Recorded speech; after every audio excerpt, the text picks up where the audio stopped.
Big TV భక్తి సమాచారం WhatsApp ఛానల్లో జాయిన్ అవ్వండి. అన్ని విశేషాలు ఎప్పటికప్పుడు తెలుసుకోండి. చాలా కొద్దిమంది మాత్రమే పరిస్థితులు ఎలా ఉన్నా సరే వారు ఒకేలా ఉంటారు. మీరిది గమనించాలి. నేను ఆంధ్రప్రదేశ్లోని మరొక ఊళ్ళో, అది నాతో మొదలవుతుంది. In Andhra Pradesh, I am speaking in Nellore. నెల్లూరులో మాట్లాడుతున్నాను. చాలా మంది స్కూల్ పిల్లలున్నారు. సరే, ప్రశ్నలుంటే అడగమన్నాను. ఒక చిన్న అమ్మాయి, అప్పుడొక 14 ఏళ్ల అమ్మాయి నుంచుని, సద్గురు, రాముడు అయోధ్య నుంచి శ్రీలంక వరకు నడిచారని అంటారు. ఇది సాధ్యమా? అయోధ్య నుంచి శ్రీలంక వరకు నడవగలరా, లేదా ఇది కేవలం ఒక కథేనా అని అడిగింది. అప్పుడు నేను ఆ అమ్మాయి వైపు చూసి, చూడు, నువ్వు ఇప్పుడు ఇంకా చిన్నదానివి. కొన్నేళ్ల తర్వాత నీకు భర్త వస్తాడు. నీకు భర్త దొరికినప్పుడు అతను ఎలా ఉండాలి? నువ్వు తప్పిపోతే నీకోసం ఎంత దూరమైనా నడిచి వచ్చేవాడా, లేక ఇది లాభం లేదని చుట్టుపక్కల ఎవరినో సెట్ చేసుకునేవాడా? నీకెలాంటివాడు కావాలి అన్నాను. చూడండి, చిన్న పిల్లకి కూడా తెలుసు తనకి ఎలాంటివాడు కావాలో. ఇప్పుడు ఈ విషయం ఎందుకు ప్రస్తావించానంటే, మీరు జాగ్రత్తగా వినాలి, రియాక్ట్ అవ్వకండి, ముఖ్యంగా భక్తులు. రాముడి జీవితం ఒక వైఫల్యం, ఒక నిరంతర వైఫల్యం. రాకుమారుడిగా పుట్టాడు, రాజుగా పట్టాభిషేకమైంది, Just married. కొత్తగా పెళ్ళైంది. ఏవో రాజకీయాలు ఆయన్ని అడవుల పాలు చేశాయి.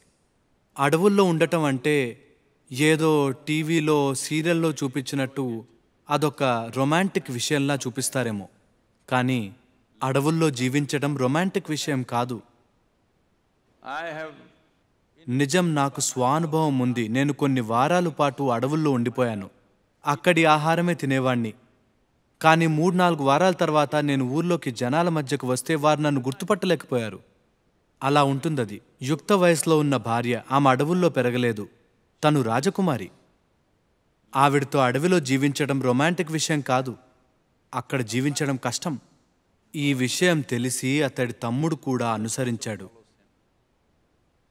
వాళ్ళిద్దరికీ తోడుగా ఉండాలని. ఎందుకంటే వారిద్దరూ అడవుల్లో కష్టపడతారని తెలుసు కాబట్టి. ఇక అది చాలదన్నట్టు అతడి భార్య అపహరించబడుతుంది శ్రీలంకకి. ఆ తర్వాత, ఎందుకంటే అతనికి భార్య అంటే ప్రాణం, ఆమె కోసం ఎంతో దూరం నడుస్తాడు. ఎంతో కఠినమైన దారి అది. ఆవిడ ప్రాణాలతో ఉందో లేదో, అసలెక్కడుందో తెలియకుండా అంత దూరం నడిచి ఒక తమిళ సైన్యం తయారు చేసుకుని సేతువు దాటి లంకా దహనం చేసి ఎందరినో చంపి భార్యని తీసుకుని రాజ్యానికొస్తాడు. Now the wife is pregnant. ఇప్పుడు ఆమె గర్భవతి. అప్పట్లో సోనోగ్రామ్ లేదు, అందుకే ఆడో మగో తెలియదు అతనికి. ఒకరో ఇద్దరో అదేమీ తెలియదు. రాజులకి ఇది చాలా ముఖ్యం.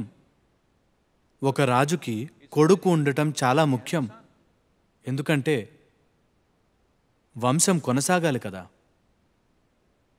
ఆ తర్వాత మళ్ళీ ఒక రాజకీయ పరిణామం వచ్చి నిండు గర్భిణి అయిన భార్యని అడవులకు పంపాడు. ఆవిడక్కడికెళ్ళి 2 మగపిల్లలకి జన్మనిస్తుంది. అతనికి అది తెలియదు. తెలియక తన కొడుకులతోనే యుద్ధానికి దిగుతాడు. మీ జీవితంలో దుర్భరమైన విషయం ఏదైనా ఉందంటే, ఎవరి జీవితంలోనైనా, తెలుసో తెలియకో మీ పిల్లల్ని మీరే చంపటం, ఇంతకంటే ఘోరమైన విషయం ఏముంటుంది మీ జీవితంలో? ఆయనకి దాదాపుగా అది జరిగింది. దాదాపుగా చంపబోయాడు. ఎందుకో విధివశాత్తు లేదా ఇంకేదైనా అనుకోండి, అతడు చంపలేదు. వాళ్ల గురించి తెలియక వారిని చంపటానికి విశ్వ ప్రయత్నం చేశాడు. ఇక సీత అతడిని కలవకుండానే మరణిస్తుంది. ఇది సఫలమైన జీవితమా చెప్పండి? కాదు. అయినా మనం ఆయన్ని ఆరాధిస్తాం. ఒక విఫలమైన వ్యక్తిని ఎందుకు ఆరాధించాలి? ఎందుకంటే ఎన్ని ఉపద్రవాలొచ్చినా అతడు ఏమాత్రం కోపం తెచ్చుకోలేదు, ద్వేషించలేదు. అతను బ్యాలెన్స్ కోల్పోలేదు, సంపూర్ణమైన సంతులనంతో ఉన్నాడు. అతడు జీవితంలోని విలువలను, ధర్మాన్ని ఎప్పుడూ తప్పలేదు. అతను నిరంతర వైఫల్యం, ఒక ఎడదగని వైఫల్యం ఆయనది. అయినా ఆయన నిశ్చలం, నిరామయం. ఆ గుణానికే మనం తలవంచి నిల్చున్నాం. మనం ఆయన విజేత కాబట్టి తలవంచలేదు. He is a super failure. కానీ ఎంతటి అపజయాలొచ్చినా, తనకు ఏది జరిగినా ఆయన ఏమిటనేది ఎప్పుడూ మారలేదు. ఆయన జీవితంలోని జరిగిన ఏ ఒక్క సంఘటనైనా ఇంకెవరి జీవితాల్లో జరిగినా వాళ్లకు పిచ్చెక్కుతుంది. అవునా? ఒక్కటి జరిగినా సరే వాళ్ల మతిస్థిమితం తప్పిపోయి వాళ్ళు పిచ్చివాళ్ళైపోతారు. వరుస పరాజయాలైన సంపూర్ణమైన సంతులనం ఆయనలోని ఈ గుణానికి మనం తలవంచేది. ఎందుకంటే ఇది ఇన్నర్ మేనేజ్మెంట్. ప్రపంచంలో మీరు పనులు చేయటానికి వెళ్ళినప్పుడు ప్రపంచం మీ వైపు ఏం విసురుతుంది అనేది మీ నియంత్రణలో ఉండదు.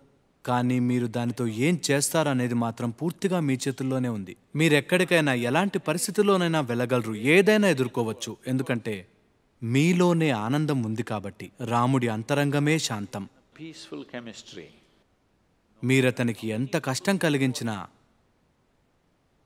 అలాగే మీ అంతరంగంలో పారవశ్యం ఉంటే, మీపై ఎవరు ఎంత బురద జల్లినా మీరు అదే స్థితిలో పారవశ్యంలో ఉండగలరు. For more videos like this, subscribe Big TV channel.